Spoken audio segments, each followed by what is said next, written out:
you mentioned the draft already, but do we think UFC superstars will be drafted? Because he said that they're changing the game. Mm-hmm. Okay, do I think that it could happen? Yes. Do I want it to happen? No. Not at all. I don't want a bunch of Ronda Rouseys running around. I really don't. Like, the thing is like, it's not a bad idea in theory, especially because obviously these two companies merged, so it's bound to happen. The problem is that if they are going to be bringing in UFC talent, then they need to take it more seriously.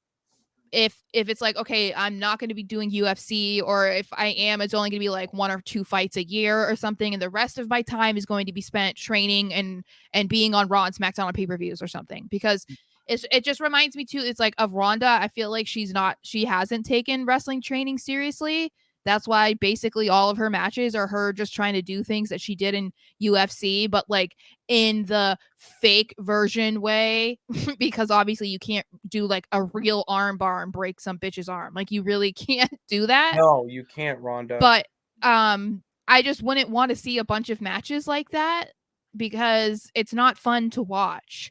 Same thing with like Logan Paul. Like, it's great that he can perform in the ring, but he's a part-timer. So it's either like, I don't want a bunch of part-timers and I don't want a bunch of Ronda Rouseys running around, basically. Yeah, if you're gonna do a UFC thing, I feel like it needs to be strictly for, the premium live events. Just do it. You don't have them on weekly television. Don't, try and make them something they're not. Just let them be UFC guys. Even, you know what? Something that's pretty tame.